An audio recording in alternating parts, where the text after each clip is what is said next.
after several crimes across Monroe County in the past few months involving people who have been previously charged. News 8 sat down with Monroe County Sheriff Todd Baxter about changes he says are needed at the state level. Gio Battaglia heard from the sheriff. He joins us now in the studio. Gio.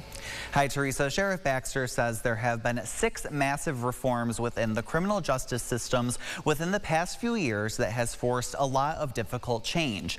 He says the reforms now make it harder to hold repeat offenders inside jails long enough to try and see why someone continues to commit crimes, and he wants to see more effective laws in place. Sheriff Baxter says with the massive reforms so close together, it can cause chaos in the criminal justice system. He told me prosecutors, public defenders, and judges don't grasp the reforms all the time, making it easier for those committing crime after crime to get off easier. Because of this, he's in support of more accountable laws. One particular one that I've been pushing for is bail reform. Bail reform needed to occur. It needed to occur in New York State, but again, just like any other project you do, once you implement it, go back and review and see what you can do better.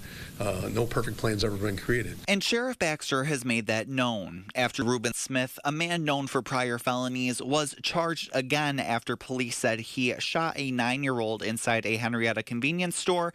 Baxter took to his podcast to explain why New York needs a clear standard for, quote, dangerous and repeat offenders. He reiterated that message with News 8 this week. If you're just out committing crime after crime, you should go sit down. My father called it a timeout. Go take a timeout until we figure out why you keep on repeating your crimes.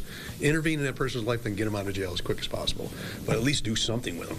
Baxter also recounted a testimony given by a woman a few days ago after she called at 911. My boyfriend's on the way over. He said he's going to burn down my house. He beat the deputy to the call and burnt the house down. Burned it down at the 3-year-old bedroom's window, started the fire right there. And we didn't get there in time, but we did make the apprehension and we had to give him an appearance ticket. Because of New York's current laws, Baxter says he and many others are pushing the state for what he calls common sense adjustments to bail reform. Alongside State Senator Pam Helming, the two have introduced the PROTECT Act, seeking to hold offenders accountable through a detailed risk assessment, which includes mental health evaluations. Give us a dangerous standard that's really defined so judges can use it as an evaluation. Others who push for bail reform are also calling for reforms to the reform.